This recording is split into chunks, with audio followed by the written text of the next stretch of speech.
Hola,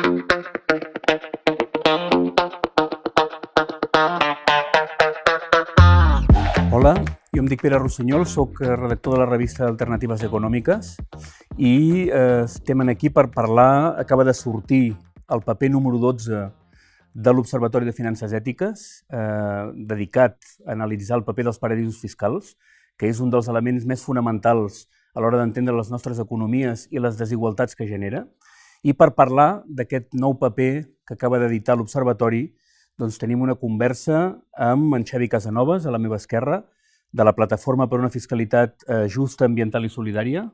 Què tal? Benvingut. Molt bé, moltes gràcies. I a la meva dreta, amb la Nina González, coordinadora de Finançament Ètic i Solidari, FETS, que és la plataforma de referència de tot el que són les finances ètiques al nostre país. Gràcies també, Nina, doncs, per ser aquí, per parlar, com dèiem, d'aquest nou paper dirigit als paradisos fiscals. Els paradisos fiscals és un element fonamental, ho deia fa un moment, que ajuda a entendre les desigualtats, la injustícia de l'economia i una pila de coses, i participa molta més gent de la que moltes vegades ens pensem, i participa gent molt seriosa, que fa veure que no se'n dona compte, i per mirar d'entendre una mica les bases i la importància dels paradisos fiscals ens ha semblat interessant poder-nos reunir per parlar d'aquest nou paper. I hauríem de començar pel més fonamental, per la base de tot, que és intentar entendre què és i què no és un paradís fiscal, sobretot perquè hi ha una pila de llistes que diuen que els paradisos fiscals són molt poquets, però en realitat hi ha altres llistes que diuen que és molt més del que ens pensem, no? Per tant, Xavi i Nina, m'agradaria que tots dos comencéssim a centrar el tema per explicar què enteneu que és un paradís fiscal. Bueno, jo crec que aquest és un dels grans... La primera gran qüestió, diguéssim, no? És a dir, adonar-nos de què estem parlant quan parlem del que és un paradís fiscal. Tothom ho té més o menys al cap. Jo crec que és una cosa que si tu vas pel carrer i preguntes a qualsevol et sona els paradisos fiscals, probablement et digui que sí, que li sonen a alguna cosa tipus a una illa paradisíaca, diguéssim, no? On els rics van amagar diners. I aquesta és la imatge, no? Com una mica de pel·lícula, però que respon d'alguna manera a la realitat, no? Estem parlant de països que compleixen algunes de les següents característiques, podríem dir, no? O sigui, una d'elles és, per exemple, la qüestió de l'opacitat. És a dir, no sabem els moviments de capital que es donen en aquests països, moviments econòmics, no els podem controlar o no els acabem de conèixer o no hi ha intercanvi d'informació entre països per saber què és el que es mou en aquests països, no? El de l'opacitat és un d'aquests criteris. Però també hi ha criteris, per exemple, de baixa tributació, és a dir, són països en els quals es tributa molt poc o gairebé gens, no? I això fa que el capital estigui molt interessat en col·locar els seus actius en aquests països perquè llavors el pagament d'impostos disminueix, no? Aquestes són dues de les característiques, per exemple, no? Opacitat, baixa tributació i a vegades hi ha altres elements vinculats a qüestions més jurídiques o econòmiques que fan que un país pugui ser considerat com a paradís fiscal. Nina, entenc que la banca ètica no està en els paradisos fiscals. Entens bé.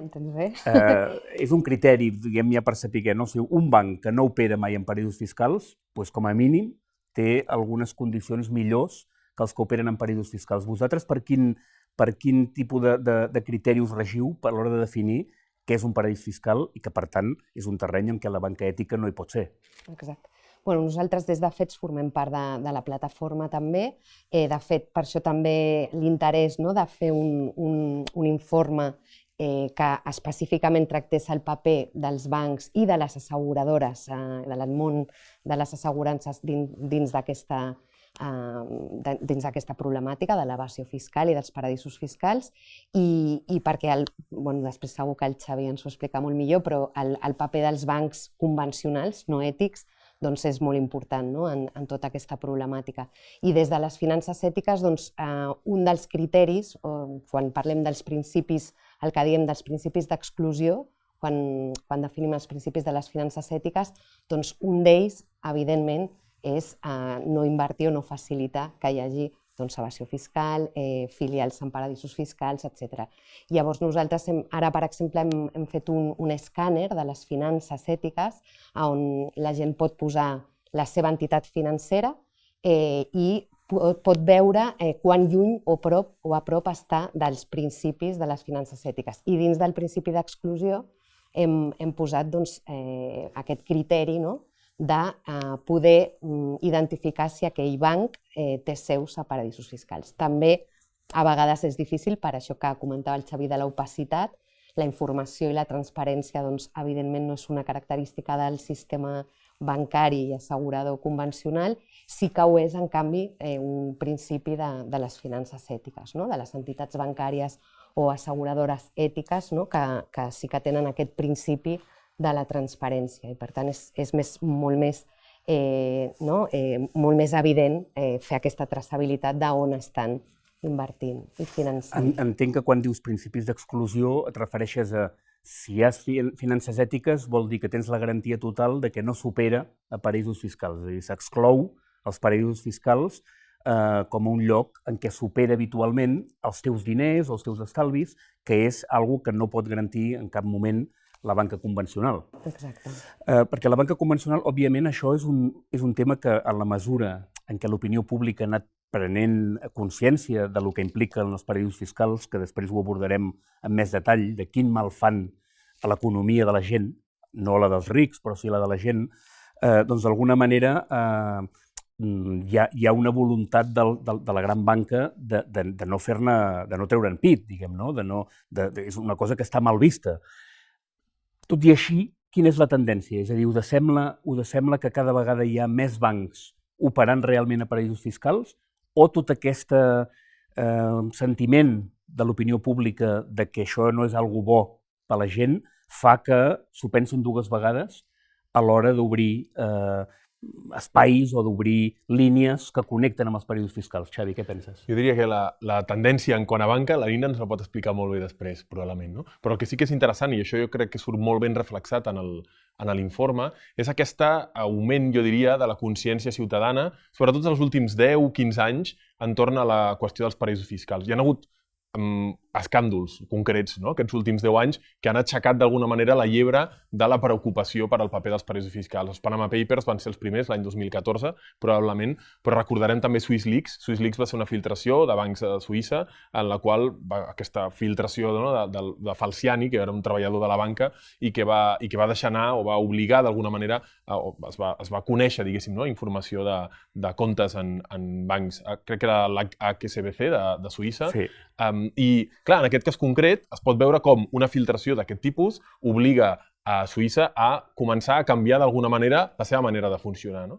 Llavors, jo crec que la tendència que estem veient ara és més aviat de països que volen intentar no ser exclosos, diguéssim, de la dinàmica del joc global econòmic i que, per tant, hauran d'anar a posar-se les piles per anar entrant en la lògica que organismes internacionals com la OCDE o la mateixa Unió Europea els hi vagin fixant. És el cas també d'Andorra, per exemple. Andorra, paradís fiscal, ho miris per on ho miris, no? El que està intentant és no ser exclòs de la dinàmica econòmica europea i per això va adaptant-se a poc, no? als estàndards que Europa li demani, no? Tot i així, per exemple, en el cas d'Andorra, té un tipus únic del 10% ara mateix, el qual és una competència fiscal a la baixa, claríssima, amb els països del seu voltant, que és el cas d'Espanya i França, no? Què vull dir amb això? Doncs que certament, diguéssim, hi ha una preocupació que ve d'un clam ciutadà, no? Per part de les empreses i dels bancs de veure on operarem, on això passarà i dels països d'estandarditzar-se i posar-se en la línia d'allò que els organismes internacionals els hi demanen, però alhora, evidentment, sempre ensenyant o dient que hi ha uns avantatges fiscals relatives en l'establiment d'economies en certs països, no? Jo crec que el cas d'Andorra és claríssim i el cas d'altres països que hi ha a Europa, com és Irlanda, com és Luxemburg, com són els Països Baixos, que són països que, d'alguna manera, i en algunes de les llistes que coneixem, estan considerats com a paradisos fiscals, perquè el que estan fent, en aquest cas, no és que hi hagi opacitat o manca de transparència, sinó que estan justament fent un joc a la baixa en els impostos, és a dir, oferint algun tipus de rebaixa fiscal en algun camp, perquè les empreses puguin establir alguna part, diguéssim, del seu negoci en allà, de manera que això els impacti en la rebaixa del pagament d'impostos de societats, no? I, per tant, no vol dir que estiguin funcionant de manera il·legal. Aquests paradisos fiscals no són països que funcionin econòmicament de manera il·legal, però sí que ho fan forçant d'alguna manera la legalitat, no? És per això que a vegades diferenciem, ara ja m'he anat potser una mica més lluny, i la Nina pot completar, no? Però diferenciem entre el que en diem evasió fiscal o frau fiscal. Evasió i frau són coses punibles per la llei, d'elusió fiscal, que és el no pagament d'impostos aprofitant els forats que la llei ens deixa, no? Aquest és el gran problema. Tiro d'un dels fils que has comentat, no? Perquè parlàvem abans, i ho enllaço amb el que deies, Nina, de la falta de transparència, que és el que dificulta, al final, a les aplicacions, fins i tot, si nosaltres volem saber quins bancs tenen seus a paradisos fiscals, tot això no és fàcil de saber, perquè al final ens basem en la informació que porten els mateixos bancs. Creus que això és una tendència a l'alça o simplement sembla, quan dic això em refereixo a l'ús dels paradisos fiscals, o ens hem de creure els bancs que fan veure que cada vegada estan menys en els paradisos fiscals però simplement utilitzen algunes tècniques que fan que a nosaltres ens costi seguir el rastre?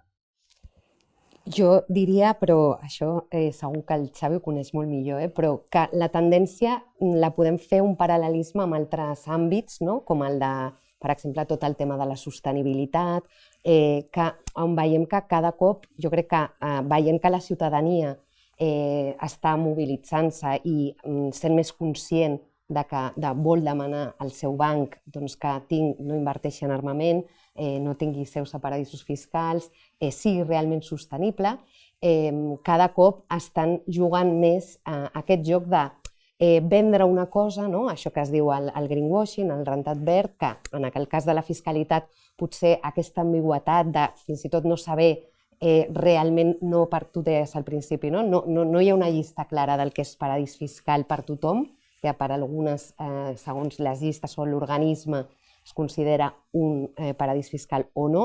Això no ajuda a que la gent, la ciutadania, tingui realment els elements, i això juga a la contra de la ciutadania i a favor dels propis bancs.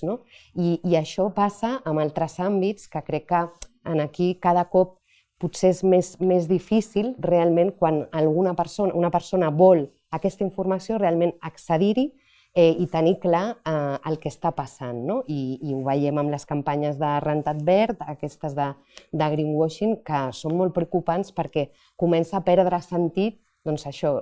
Realment paradís fiscal no, però és seu, és verd, sostenible, però no. Llavors, jo crec que és una miqueta preocupant en aquest sentit. I la tendència potser és haver de tornar una mica potser a aquests principis, que per exemple en el cas de les finances ètiques ens hem tornat a agafar els principis de no invertir en armament, de no tenir seus a paradisos fiscals, per molt que sigui a vegades difícil tenir tota la informació, però tornar una miqueta a l'essència, perquè ens mareja molt a tothom, a tota la ciutadania, tota aquesta confusió de conceptes que s'estan apropiant als grans bancs.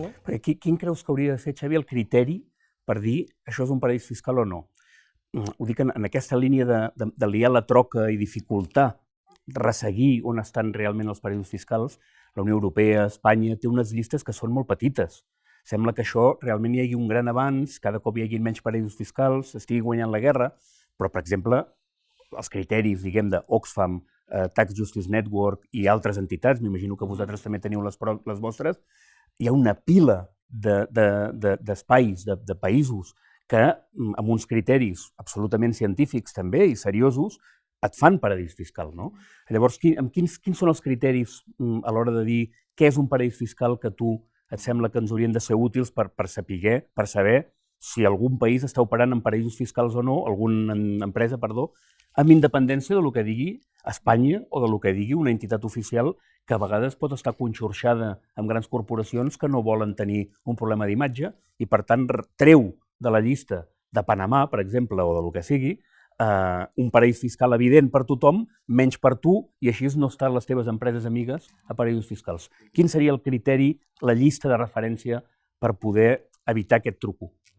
Bueno, tu posaves el cas de Panamà, que és un cas molt paradigmàtic, perquè Panamà estava a la llista de paradisos fiscals d'Espanya. Espanya, per exemple, com a estat, utilitza com a criteri el fet que hi hagin convenis de no doble imposició. És a dir, només que dos països ja tinguin, amb Espanya, un país amb Espanya tingui un conveni, un acord, només que es posin d'acord, ja no estàs a la llista de paradisos fiscals. Això és, per entendre'ns, el criteri més laxe possible, no? És a dir, bueno, però quin és el contingut d'aquest acord, no? De què estem parlant exactament, no? Panamà va sortir de la llista en el moment en què es va voler que certes empreses espanyoles anessin a treballar a Panamà l'any 2012 en el canal de Panamà, no? Aquest és un exemple molt clar. Clar, per nosaltres, les llistes de referència són les llistes que publica Oxfam Intermón, la Tax Justice Network, com deies, que tenen en compte no només criteris purament d'existència o no d'acords de no doble imposició. Què vol dir això? El que cal és que si una empresa opera en dos països diferents, doncs no hagi de pagar impostos en els dos llocs i, per tant, els dos països es posen d'acord i llavors no pagarà impostos en els dos llocs. Això no vol dir que l'empresa no s'estigui aprofitant d'una jurisdicció diferent en cada un dels dos països, no? Per tant, no pot ser un criteri suficient la no doble imposició entre aquests dos països. Han d'haver-hi criteris molt més de transparència. Aquests països ens han d'explicar, no?, quants impostos estan rebent d'aquestes empreses, no? És a dir, quants treballadors tenen, quan estan facturant.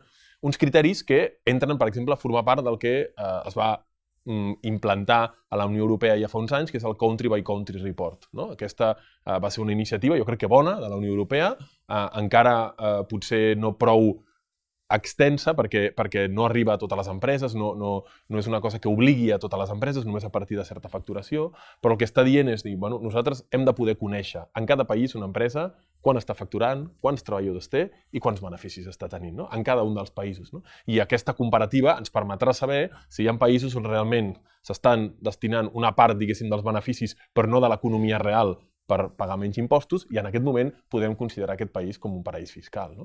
Aquests són els criteris que s'utilitzen des de la Tax Justice Network i això fa que països que nosaltres podríem dir, doncs aquest no ho és, ho diuen les llistes oficials, com per exemple Luxemburg, entrin directament en la llista de paraïsos fiscals, no?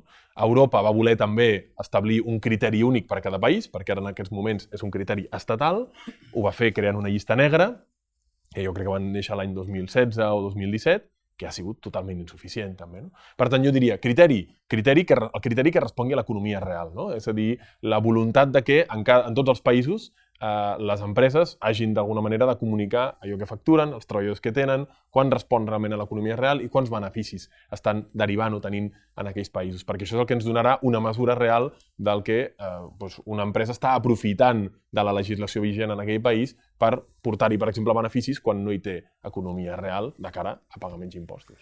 Jo t'escolto i a vegades sembla que la Unió Europea realment, o el sistema bancari internacional, les grans autoritats internacionals, diguem, estiguin intentant acabar amb els paradisos fiscals i no se'n surtin, no? Pobrets, perquè hi ha una gran força de tots aquests poders ocults, però realment la Unió Europea vol acabar amb els paradisos fiscals? Jo ho dic perquè, ostres, alguns dels més importants paradisos fiscals estan dintre de la Unió Europea. És així. Holanda, Luxemburg i Irlanda. No és que hi hagi uns espais que se'ls escapa, sinó que són països absolutament integrants de la Unió Europea que juguen un paper fonamental amb tot aquest entramat que al final acaba en paraís fiscal. Jo no sé si Holanda és un paraís fiscal, però qui vol acabar amb un paraís fiscal passa per Holanda. Llavors, la Unió Europea va en sèrio amb això? Mira, no ho sabem. Què vol dir la Unió Europea en aquest cas, no? Perquè al final és una federació de països. Llavors, clar, quan jo dic la Unió Europea em refereixo, evidentment, a la ciutadania europea, jo crec que això no hi ha cap mena de dubte, i després em refereixo als que d'alguna manera estan darrere del govern de la Unió Europea, no? Els consellers de finances de la Unió Europea tenen molt clar que cal acabar amb això. El que passa és que, per exemple, els acords fiscals de la Unió Europea s'han de prendre per unanimitat, i només que Irlanda o Luxemburg veti qualsevol acord fiscal a nivell de la Unió Europea, allò és paper mullat i no es pot tirar endavant, no? I per tant, clar, de què parlem quan parlem de la Unió Europea? Hi ha interessos molt contraposats dintre de la Unió Europea i totalment d'acord, no? I és així. I això, de fet, és un dels problemes o de les qüestions que fa que la Unió Europea no sigui realment democràtica, és a dir, no respongui als interessos de la seva ciutadania i que alhora vagi tard. És a dir, que quan intenta implementar certes mesures, quan arriba, ja ha arribat tard, diguéssim, i d'alguna manera l'economia ja s'ha mogut i ja fem tard, no? Per tant, jo penso que d'alguna manera sí que hi ha un cert interès de certs països grans, països amb economies productives, no?, de que els paradisos fiscals no siguin una xacra, no?, que és el que estan significant per a aquests països, no? Però alhora la dificultat d'arribar a acords és el que ens està d'alguna manera llastrant, no? Clar, ho podem veure amb dades com que des de l'any 2009 el número d'empreses de l'IBEX que tenen seus en paradisos fiscals s'ha multiplicat per 4, és a dir, augmenta, no? Ho podem veure amb dades com que l'impost de societats a Espanya no deixa de caure, la recaptació en impost de societats, no? Si teníem una recaptació de l'ordre del més del 20% abans de la crisi econòmica financera del 2008, 2015 estàvem al 13-14%, 2019 ja a l'11% només en recaptació d'impost de societats, no? Abans parlava d'aquest informe country by country, no? La primera informació que hem tingut crec que és del 2019 i el 2019 ja ens deia les grans empreses, grans conglomerats empresarials a Espanya paguen el 7% d'impost de societats, no? Les petites i mitjanes empreses paguen el 18%. moltes vegades aquestes empreses diuen no, és que jo ja pago impostos als altres països, per això aquí em pago menys, però el Country Report ens està dient quants impostos es paguen aquí i quants a fora. I resulta que aquestes grans empreses a fora paguen entre el 4 i el 5%, el qual suma el 7% que paguen aquí, un 12% menys que les petites i mitjanes empreses. No? Quan, a més, el tipus impositiu aquí és del 25%. No? És a dir, hi ha una espècie de forat i que això, aquest forat, aquesta sangria d'impostos, en el cas de l'impost de societats, es veu claríssim, i juguen un paper fonamental aquests països, aquest entramat, diguéssim, no? Que els permet a les empreses de tenir seus en diferents països i jugar amb les regles del joc fiscal com vulguin. No? Per tant, responent a la teva pregunta, jo crec que a la Unió Europea hi ha una voluntat ciutadana, sobretot, de canvi, aquesta hi és, hi ha uns interessos estatals que ho frenen i ho limiten contínuament. Ara hi ha hagut l'exemple de Ferrovial. No? Ferrovial se'n va a Holanda. Holanda és un país que tot el dia ens està renyant als països del sud perquè gastem massa. Diu, i vol que reduïm el dèficit, el deute públic, etc, amb un mecanisme molt pervers que és Holanda, un país on d'alguna manera xucla l'impost de societats de moltes empreses, en detriment, i per això és important perquè té una relació amb la vida real dels ciutadans, en detriment dels impostos que recapta els nostres països i que, per tant, és un peix que es mossega la cua. Des dels països frugals, entre cometes, rics, Holanda, Luxemburg, ens renyen perquè ens augmenta el dèficit i el dèficit ens augmenta perquè recaptem menys perquè ells acullen aquestes empreses. Per tant, estem davant d'una mena de cercle no virtuós, sinó viciós, en el que al final afavoreix amb els grans magnats del nostre capitalisme en detriment de les classes populars que tenen pitjors serveis. No? Per tant, això és un exemple, a parer meu, molt fort de per què no ens agraden els paradisos fiscals. No és que estiguem aquí emparrats en fotre la punyeta a ningú, sinó que l'existència dels paradisos fiscals a dintre de la Unió Europea tenen conseqüències directíssimes amb la ciutadania. No? Quines altres conseqüències dolentes tenen els paradisos fiscals? Una molt clara, l'acabem de dir, que es recapten menys impostos. Què més? Jo crec que ho apuntava el Xavi abans, el tema de l'economia real. És a dir, el que deixen aquestes empreses, no només a nivell d'impostos, sinó que faciliten també que tota aquella activitat econòmica i les externalitats positives que pugui generar no es donin en el context que s'haurien de donar, no? En els propis territoris.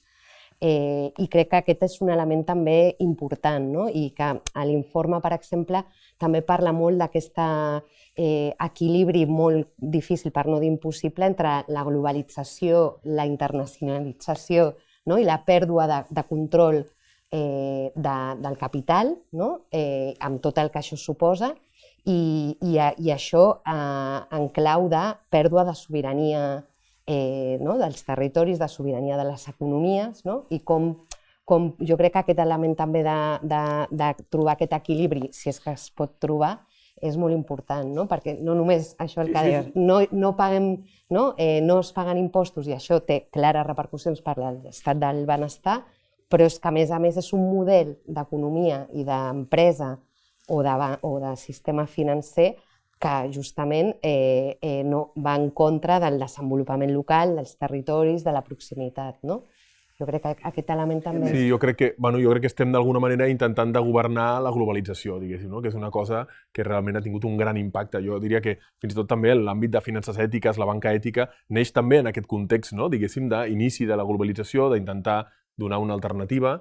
En l'àmbit de la fiscalitat és claríssim, diguéssim. Tots els estudis apunten a que la globalització ha tingut justament aquesta dinàmica, aquest impacte, d'augment dels impostos a les classes mitjanes, treballadores, augment dels impostos al consum i caiguda dels impostos als beneficis de les empreses i a les rendes del capital. Això és la dinàmica que s'ha donat els últims 30 anys. Si no hi hagués paradisos fiscals, potser se seguiria donant, també. Correcte, però clar, els paradisos fiscals jo crec que són una peça de l'engranatge, diguéssim, de la globalització que ha sigut clau perquè en aquest context en el qual els moviments de capitals han sigut totalment lliures es puguin establir on els interessi. Per tant, hi ha un intent, ja és aquest dilema que ara comentava la Nina, d'intentar governar d'alguna manera la globalització, acostant-la a la realitat, acostant-la al territori, parlant de nou de sobirania d'alguna manera, però de quina manera això és possible, si a més li sumes ara tot l'àmbit de l'economia digital i tot el que significa, tot un món que encara és més eteri per entendre'ns, que no saps massa bé des d'on opera i a on va parar. Aquesta és una de les grans dificultats. Per mi hi ha una altra cosa dels paradisos fiscals que em sembla terrible per una societat, que és l'opacitat que se'n deriva d'aquesta opacitat, de que tu no saps qui hi ha darrere de les societats, perquè un paradís fiscal és, per un cantó, baixa tributació i per l'altre, opacitat. La dificultat per saber qui hi ha al darrere d'un trust, d'una empresa determinada, perquè a vegades és tot legal, però a vegades en allà hi ha un gran interrogant perquè no se sap qui és. Si tu analitzes els casos de corrupció del nostre país en els últims 30 anys, a darrere sempre hi ha un paradís fiscal. O sigui, el paradís fiscal és una manera d'incentivar la corrupció perquè tens els actors en què estan d'alguna manera robant, corrompent, guanyant diners de manera il·lícita, creuen que ho poden fer perquè tenen la protecció sempre al darrere d'un paradís fiscal en el qual quedaran ocults. Per tant, seria una altra raó que a mi em sembla bestial per dir no pot haver-hi una economia sana mentre a dintre de la Unió Europea i també fora de la Unió Europea, però potser que comencem per la Unió Europea, continuïn operant els paradisos fiscals, perquè té unes repercussions enormes sobre la vida quotidiana de la gent en la mesura en què fomenta la corrupció, no es recapten impostos, en fi, tot el que hem parlat, no? Per tant, per què no s'afronta de veritat aquest problema? És a dir, què s'hauria de fer i per què no es fa? Perquè hem parlat abans del Country by Country Report, l'informe parla d'algunes altres coses que s'estan fent, no? A l'OCDE, algunes propostes, però semblen molt tímides, no? O sigui, realment no es pot fer res? Bueno, jo crec que aquí està el gran repte, diguéssim, no? El de proposar coses que ens permetin d'alguna manera anar avançant, no? És ben difícil perquè moltes vegades, i això ens passa, no? Les decisions a nivell europeu, per exemple, es prenen en contextos en els quals moltes vegades no hi arribem, no? Jo et poso un exemple, crec que surt en l'informe també, no? La plataforma va impulsar fa uns quants anys, juntament amb Oxfam Intermón, la possibilitat de declarar zones lliures de paradisos fiscals, en dèiem, no? La idea de zones lliures de paradisos fiscals és, en un primer moment, una declaració d'intencions, diguéssim, de voluntat política, no? De dir, nosaltres voldríem no haver d'operar en paradisos fiscals, no? Com podem limitar això? De quina manera ho podem fer? Bueno, nosaltres proposàvem, intentem-ho fer a través de la contractació pública, no? La contractació pública té un pes molt gran a l'economia real i si intentéssim o aconseguíssim que la contractació pública eliminés, diguéssim, no deixés de treballar amb empreses que operen en paradisos fiscals, doncs aquí tindríem molt a guanyat, no? Això, a l'hora de la veritat, és ben difícil. Hem aconseguit arribar a canviar elements, diguéssim, dels plecs de contractació pública, per exemple, l'Ajuntament de Barcelona, l'Ajuntament de Badalona, València, hi ha hagut també algun pas en aquest sentit, però estem limitats per un marc. Tornem a Europa de nou, no? Que és el marc de la contractació pública a nivell europeu i el que ens dicta Europa del que es pot fer i el que no es pot fer, no? Per tant, la dificultat és molt gran. Això també genera desafecció. La sensació que té moltes vegades la ciutadania és de dir, bueno, és que no, tothom, el diagnòstic està claríssim, la crítica ja està feta, no? I per què no canvia res, no? Per què no canvia res? Això genera desafecció a la ciutadania i això ho veiem també té les seves conseqüències polítiques, claríssimes, no? Tot i així, bueno, cal seguir fent propostes, cal seguir treballant. Jo crec que aquest informe va en la línia de recuperar-ne o recopilar-ne algunes. Jo crec que la banca ètica intenta justament això, és a dir, funcionar al mar, és a dir, ja no sé com dir-ho, ja no curar el malalt, diguéssim, no? Sinó, doncs anem a donar vida nova, no? Anem a donar vida nova perquè realment a vegades la sensació és que l'economia ja no hi ha qui l'arregli, no? I que el millor és que des de les alternatives aquestes vagin florint, vagin creixent i vagin prenent l'espai d'una economia que a vegades tens la sensació que està malalta de mort, diguéssim, o d'alguna manera condemnada, no? Però tot i així jo crec que cal seguir fent propostes, intentar transformar això i en aquesta línia que et deia, per exemple, no?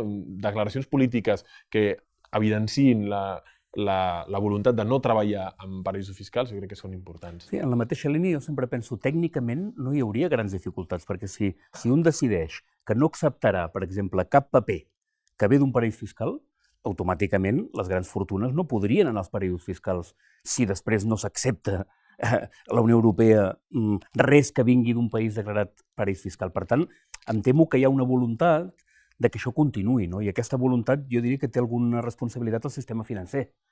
No sé com ho veus, Nina, però vull dir que hi ha uns quants bancs internacionals que hi ha estudis molt sòlids en què bàsicament aconsegueixen grans beneficis amb tot aquest tinglado, no? D'ajudar els rics a protegir el seu patrimoni tant de pagar impostos, que amb això hi hauria la diferència entre elusió i evasió, que m'agradaria que expliquessis, i alhora fer un gran negoci, no? No sé quina és la diferència entre elusió fiscal i evasió fiscal. El Xavi millor. Bueno, és el que dèiem abans, no? El fet de que tu puguis aprofitar tots els forats jurídics per intentar no pagar impostos, no? Jo crec que aquest terme és molt clar, Quan parlem d'elusió fiscal, el que estem volent dir és justament això, és a dir, la voluntat de pagar o intentar minimitzar la factura fiscal, i això totes les empreses ho fan. No? Va haver-hi el cas de Luxemburg, els famosos tax rulings que es van destapar en el cas LuxLeaks, és a dir, Luxemburg era un país que estava facilitant a les empreses el tenir una fiscalitat a la carta. No? Tu imagina't que tu vols que una empresa vingui al teu país i llavors li ofereixes,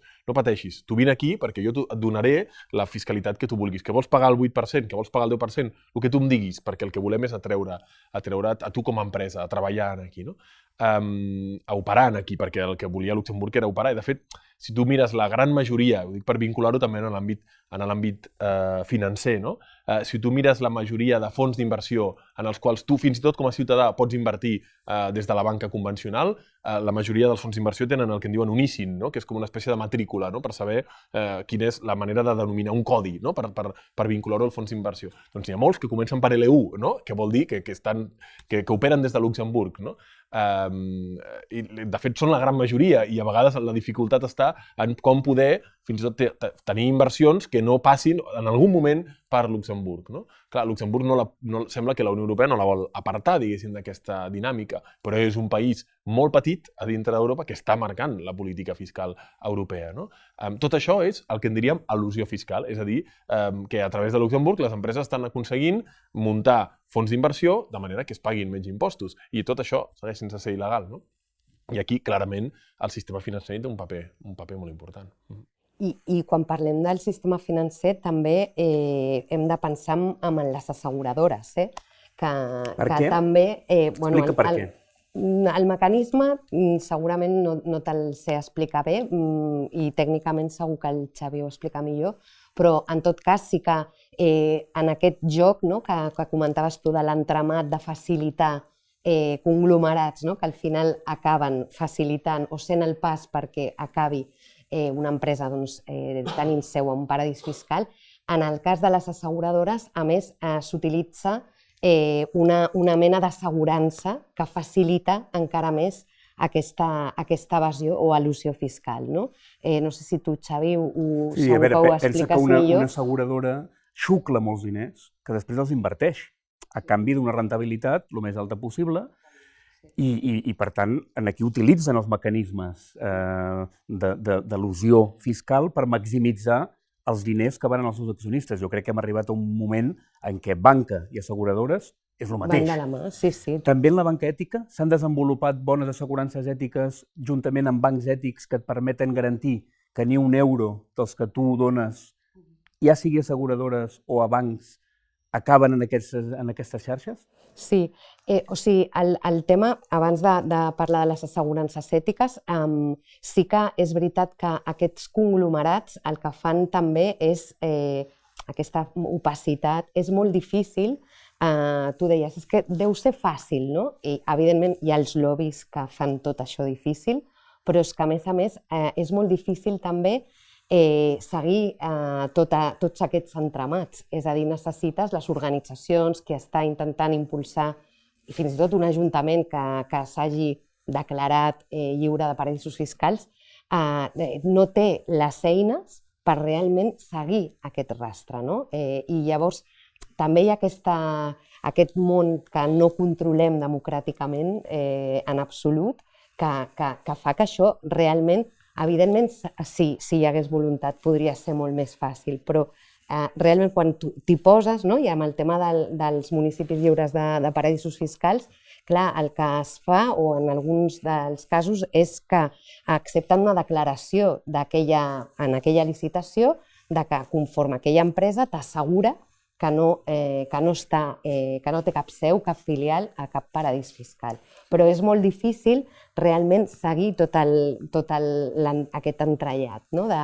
És difícil en la mesura també que com que la Unió Europea no considera que Holanda és paradís fiscal, després les lleis de la competència europees no et permeten discriminar Holanda.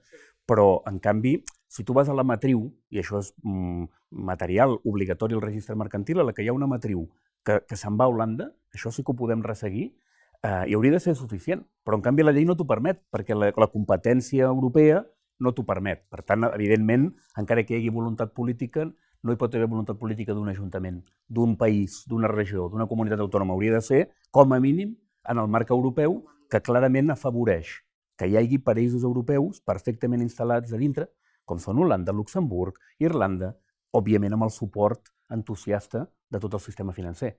I per això és on anàvem a dir, hi ha aquest sistema financer que clarament empeny cap a aquesta direcció.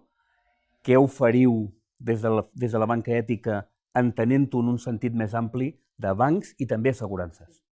Des del punt de vista de les assegurances, nosaltres parlem d'assegurances ètiques que incloent a totes aquelles, des de companyies, corredories del món de les assegurances, que estan certificades per una eina que hem desenvolupat des de l'Observatori de Finances Ètiques de Fets des del 2007, que és el segell ETSI, el que incorpora diversos criteris socials i ambientals en el món assegurador. Actualment són 13, si no m'equivoco, les companyies registrades per aquest segell a l'estat espanyol i, entre d'altres, estableix aquests criteris que tenen a veure també amb el finançament de les assegurances, que moltes vegades no hi pensem i és molt més gran que el del propi sistema bancari i és un món encara més opac i encara més desconegut, sobretot per la ciutadania. Els bancs, ja tenim identificats els grans bancs i sabem moltes coses que fan que no ens quadren, però és veritat que el món de les asseguradores i de les assegurances en general és encara es fa més llunyà, i en canvi tothom té una assegurança, del que sigui, tothom necessitem assegurances per poder desenvolupar-nos com a persones.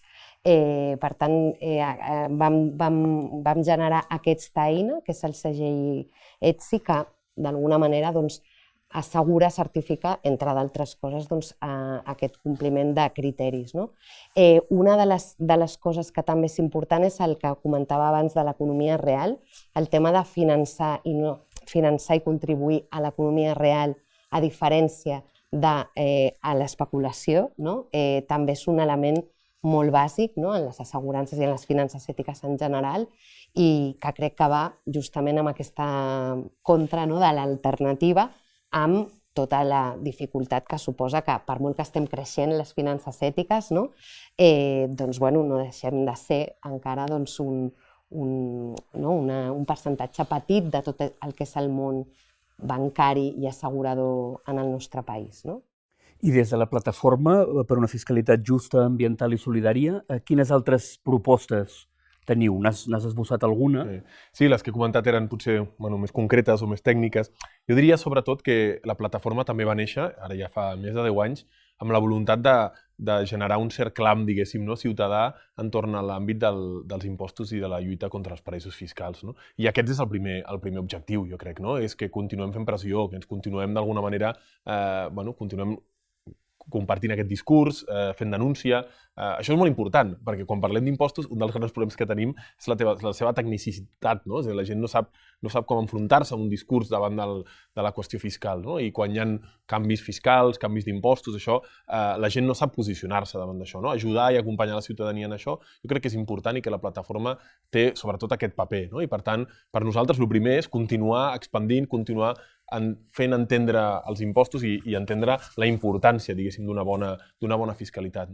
A partir d'aquí, clar, la denúncia que es pugui fer, diguéssim, més forta dels paradisos fiscals. Aleshores, què és el que ocorre? Cada vegada que hi ha algun moviment d'alguna empresa o hi ha algun cas concret de frau fiscal, surt el nom d'alguna persona important que se'n va viure a certs països per intentar pagar menys impostos, doncs jo crec que s'ha d'aprofitar mediàticament en aquests moments per intentar fer pedagogia, perquè certament entendre que és una qüestió de solidaritat. Quan parlem d'impostos estem parlant de solidaritat, estem parlant de sostenir, diguéssim, jo crec que en això la pandèmia que hem viscut, que ha sigut un moment molt, molt difícil, hem entès molt bé, diguéssim, el que significa sostenir els recursos públics entre tots, la necessitat dels serveis públics, i això, per tant, d'alguna manera la plataforma està allà per empènyer-ho. I el següent que hem de fer, jo crec que és molt important, i en concret pel que fa als paradisos fiscals, és aquest establiment d'una llista comuna, diguéssim, a nivell global, almenys a nivell de la Unió Europea, i una llista exigent del que són els paradisos fiscals.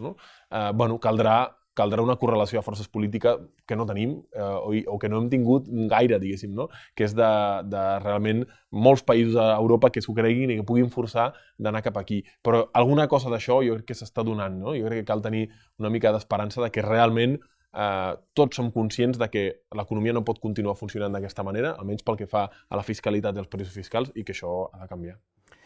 Quan parlàvem de...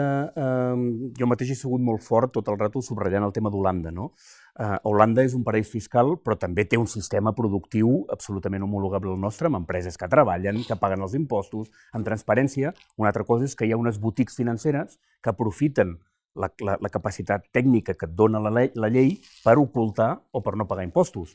Però Holanda, com a tal, tampoc s'ha de demonitzar. De fet, ho dic perquè, paradoxalment, hi ha alguns actors rellevants de la banca ètica que tenen el seu origen a Holanda, no? Hi ha Icocredit, hi ha Triodos, però això no vol dir que estiguin a Holanda per evadir impostos. Estan a Holanda perquè van sortir dels moviments ciutadans d'Holanda i amb voluntat de contribuir en aquest món just, no al contrari, no? Explica'ns una mica... Sí, bueno, jo quan estaves posant Holanda tota l'estona com a exemple, dic, bueno, justament aquestes dues entitats van néixer a Holanda i, per tant, no sé si m'atreveixo a dir casualment, però... Hi ha un moviment molt fort de consciència precisament com a conseqüència... Dic casualment pel fet que sigui...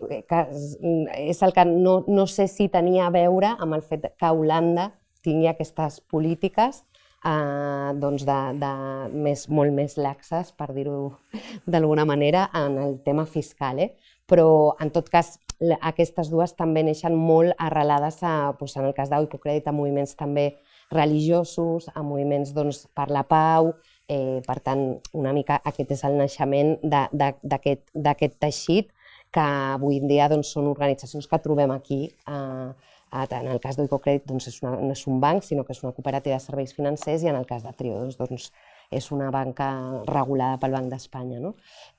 Però, bueno, sí, casualment. Jo volia afegir del que comentava abans, com a claus de futur, de què hem d'anar treballant, també el tema de trencar mites o de trencar fins i tot... Sé que s'està plantejant o hi ha gent que considera que no deixar de parlar de paradisos fiscals perquè no deixa de tenir, no sé si és per això, jo entenc que sí, una connotació com positiva, no? Guai, soc superintel·ligent perquè hi ha aquesta imatge, també els youtubers, que són una referència pels joves, que s'hi veuen com aquest component que mola perquè sembla que siguis molt hàbil, perquè has aconseguit anar-te'n a un paradís.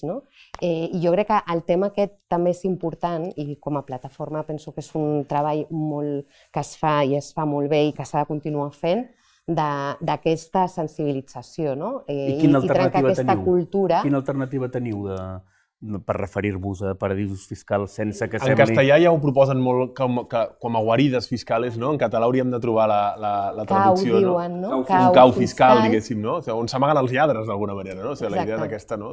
Sí, guarida o cau, que seria l'alternativa. A mi em sembla que, en tot cas, independentment del nom que si es canvia o no, però sí que és veritat que hi ha, potser és important trencar aquest mite també de que vas al paradís, però a més perquè ets més intel·ligent que la resta. Els altres no... Llavors, jo crec que també és important seguir treballant amb aquest tema cultural o de sensibilització, de canvi de xip, també. El sistema financer com a tal, i amb això ja anirem acabant, tu creus que la consciència la tenen, també? O abans ho hem apuntat una mica, és el washing convencional? És a dir, distingiries entre bancs? Els informes que tenim aquí cada any situen clarament el Banc de Santander i el BBVA al capdavant d'entre els bancs espanyols. Quina sensació tens? Bueno, em costa de dir-ho, jo del sistema financer conec poc, diguéssim, no? La sensació que em dona al final és que estem en una economia capitalista i això vol dir que les empreses busquen el màxim benefici, diguéssim, no? Dintre de les limitacions que bonament tinguin. En aquest país hem vist desaparèixer les caixes d'estalvi, que tenien una missió diferent dels bancs convencionals, que en el fons el que busquen és la major rentabilitat pels seus accionistes, no? I probablement hi hagin alguns bancs que tinguin algun tipus no sé, no? de codis ètics, codis interns, no? Que els obliguen a operar més o menys, o de buscar més o major o menor rendibilitat, o de buscar més o menys projectes socials. Però al final no ens enganyem, diguéssim, aquests bancs responen a una economia que és l'economia capitalista, que el que busca és el màxim benefici per l'accionista. En tant en quant això sigui així, podem parlar de més o menys responsabilitat social, podem parlar de millors o pitjors pràctiques en l'àmbit fiscal, però sabem el que busquen aquests bancs, no? I per tant, és difícil sortir d'aquesta dinàmica, no? Quan es busquen altes rentabilitats, quan es busca, no, premiar d'alguna manera l'accionista, això fa que realment costi de trobar o de tenir confiança. Tot i així, no sé, tant de bo, diguéssim, no? Els bancs es vagin adonant de que també han de guanyar la confiança dels ciutadans, no? I de les societats per a les quals d'alguna manera haurien de servir, i que aquest discurs els hauria d'anar fent canviar certes pràctiques. Jo crec que això hauria d'anar entrant d'alguna manera en el món financer. Sí. El Xavi ens explicava una mica, i amb això acabarem, quin és el sentit dels bancs en l'economia capitalista, no? Quin és el sentit de la banca ètica en una economia social o diferent? Quin és l'objectiu i la raó de ser?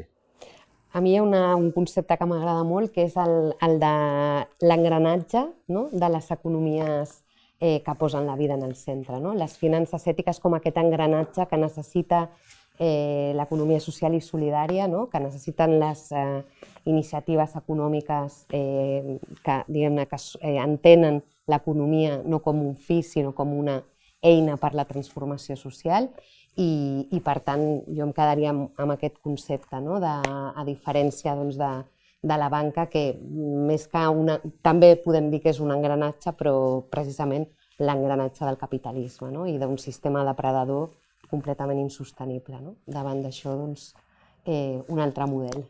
Doncs moltes gràcies, Nina, per exposar aquest model. Gràcies, Xavi, per parlar de com funciona l'economia capitalista i com els paradisos fiscals alteren o compliquen molt, sense que ens en donem compte, l'economia quotidiana i la vida de la gent. D'això va el paper número 12 de l'Observatori de Finances Ètiques, que entenc que es pot trobar a la web de fets.org.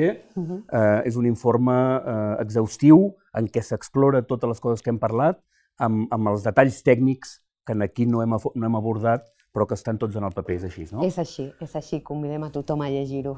Val la pena. Doncs moltes gràcies per la vostra atenció i ho deixem aquí. Gràcies. Moltes gràcies.